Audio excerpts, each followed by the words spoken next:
to the top, you can bet that. We back, man. We here on deck, segment 3. If you ask me, man, I'm loving it. I'm excited. Got my guys, man, new to the show. They came ready. They came on deck. I'm loving it. It's hip hop, and we're gonna continue with the Roots segment, and we're gonna jump into what's some of your favorite songs from the Roots. And we're gonna start with you, Rob. Some of your favorite songs from the Roots. You can even throw in Black Thought solo if you want, because at this point he has 2 solos. Since I like the album Philadelphia Half-Life, I'm gonna go with that. And first track is gonna be Sections. Section was dope. Sections is definitely dope. I like Panic. And then we got Push Your Light Up. I'm about smoking weed, so. My man. Nothing wrong with Lil Bud. And Concerto Desperado. Ooh. Love Clones. Universe at War. No Alibi. Even though it was like a more slower tone, that shit was still fire. One Shine, and then Adventures of Wonderland. Those are pretty much the fire songs off Philadelphia Half-Life, production and lyric wise. Okay. What was some of your favorite songs, Dan? So, if we're talking Black Thought, strictly Black Thought, I really dug the new solo stuff that he's come out with.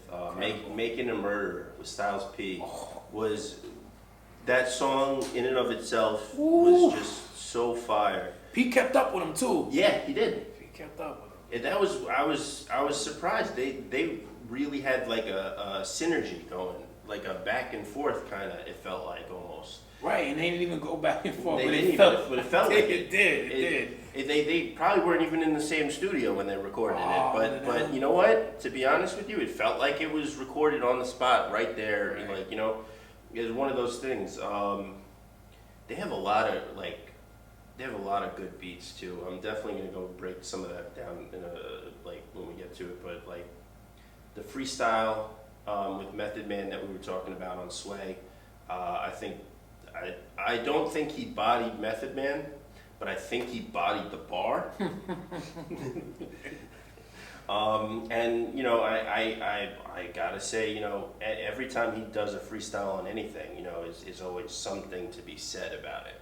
There's always like it always resonates with people because it's always just something. When he spits from the top of the head, like it's just, you don't expect it to be that on point and like precise and thought out, because it's thought out. It's like he put the thought into this. He really, there's a reason why his name is Black Thought, I think. I think so too as well, because it just sounds like a name, but it's like when you really understand what you're saying, it's like, oh shit. Like everything he says, Black Thought. He understands what he says before he says it, and it's like, man, does any MC ever freestyle that like consciously of what they're saying? I don't know if that's always, you know, what goes through people's heads, you know, and he's definitely one of those people that keeps that awareness, keeps that focus. So we're gonna jump into the beast now. What would you say? What are some? I mean, I'm guessing most of the stuff from Clones. Clones from Philadelphia Life. Philadelphia Life, yeah, I like most of that album, of course. But I'm gonna go with Adrenaline. I like that the up-tempomess, because they don't have that many. Like I said, a lot of their stuff is not really up-tempo.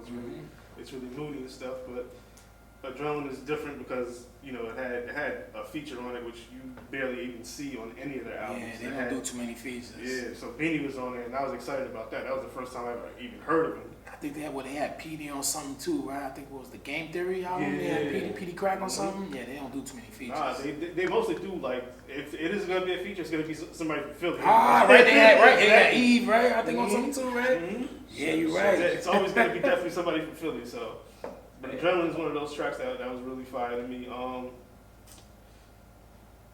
There was another track with Styles P. On the Roots joint or on the solo joint? Nah, on a Roots joint. I can't remember the name of the track. That's why I was looking at my phone kind of crazy right now because I'm trying to find the name of the song. That song was tough. Rising Down, Most Def. Is that from the Tipping Point? Nah, Rising Down. It's off of Rising Down. Okay. It's off that album. Okay. It's even the title track of the song, but it features Styles P and Most Def. Track is fire. Production is just amazing to me. What are some of your beats that you would say? So, just want to shout out J Period Man with the Plan. I've been listening to J Period mixtapes for a long time. Whenever Black Thought and J Period get together, it is insanity. So I'm gonna say Don't Say Nothing J Period remix is my favorite beat. I'm also gonna throw in Hustler because it's different. It's really different. They I don't know if it was a baby crying or what it exactly was the sample, but it has this kind of jazzy feel to it just because they sampled it in a way where the baby crying almost sounded like a saxophone playing in a way. And and you had STS on there on that joint, and again another different kind of feature than you normally expect. And then Here I Come is just a great. Where's that one from? That one's Game Theory. Also. Okay, yeah, I thought that because I was listening to Game Theory recently. That definitely. That one just hits hard. Yeah, it definitely had a little better production than was it the Tipping Point they got and the Phrenology album? Yeah. Game Theory was a little better. So I mean, I'm gonna go with most of the stuff from Philadelphia Live too. That's probably my favorite as far as production wise. Like you say, Clones, Concert of Desperado, the joint with Malik B on it. I think the first song, I don't remember the title, but the first song too had a dope ass beat. The stuff on his solo is incredibly produced. I'm not the biggest Ninth Wonder fan, but that show is produced very well, fit him perfectly, and I felt like he needed that. He needed to get out that Questlove. It's not that he was in his shadow, but he needed to get out of that Questlove production, just aura.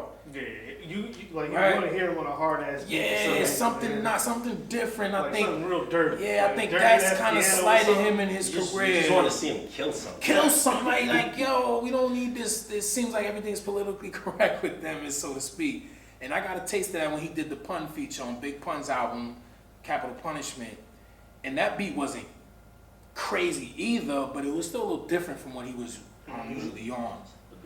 Right? It was still tough. And he Pun did his thing, man, but I don't know, man. Thought went off on that. Yeah, Thought went off, man. I don't stood know. out on that. Yeah, I don't know. So I think Pun did it on purpose too, by the way.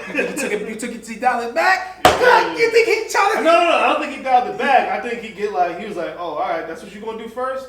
Oh, he's saying he turned it up. Yeah. I was like, I'm about to say he that's was what like you my did? Super 7 living room, like Pun was going crazy. I thought he was like, man. yo, what the fuck are you Brain doing? booster chemicals, It's it reminds me of how R.A. the Rugged Man and Biggie first collabed, and R.A., he came in, he just started saying a bunch of curse words and stuff on the mic, and Biggie was like, oh, you could do that? Okay, I'm gonna come back with a better verb. Listen, it was one of the best, one of my favorites ever. So, but we're gonna jump into the movie portion right here before we close it out, and we're gonna talk about I don't know if it's a classic. I felt like this was a big movie. I thought this was great, man. Any Given Sunday, this was a great movie, man. And this still featured you got LL Cool J, he's pretty much a fucking movie star. And then you had Jamie Foxx, the R&B level, a bunch of other stars. So I'm gonna just start with the movie itself, man. What do you think of the movie, man? I thought it was fucking dope, man. Movie, it was long, but yeah, but see what they wanted to show you like real football and stuff. right, the backstories and shit. Mm-hmm. All where the QB gets injured, the young guy comes in, trading, and the managers and exactly. They showing you all the background stuff, and yeah. I know it seems boring after 2 hours, after watching all of that, but I fucked with it, man.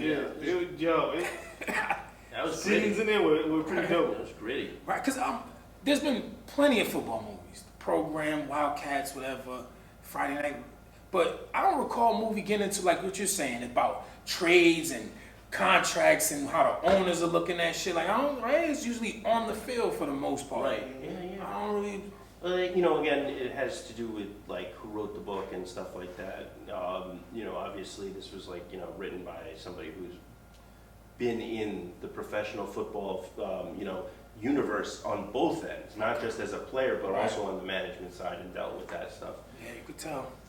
So it brings in that kind of level of knowledge, for sure. What goes into really goes into it. Even what they had referenced, the actual plays, because I remember Jamie was telling his girlfriend, yo, I gotta memorize these plays. I gotta get these plays together.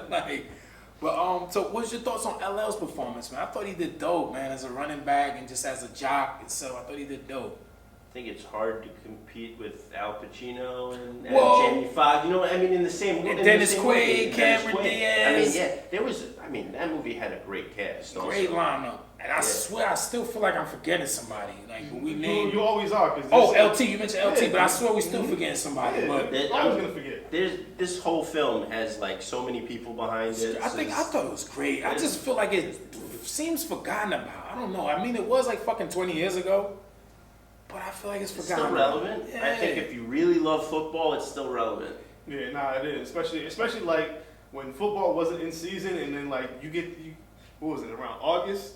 Like August, somebody like accidentally probably put it on, and you were like, oh nah, fuck this, I gotta watch this shit because football season's coming Football up. season, and they were doing football. It wasn't like just a glimpse. Like they was showing people getting smacked, Yeah, like, cracked. like I said, like when you watch like a boxing movie, like when you see them getting hit, like you see the fight, you're like, yo, that shit's fake. yeah. Like, you looking at that movie, you like, yo, That shit's shit, hit. man, and to speak on the part when they turned on Jamie, right? There's a part where Jamie Foxx is the quarterback. He started feeling himself way too much ego, and they started letting him get cracked. The offensive line wasn't even.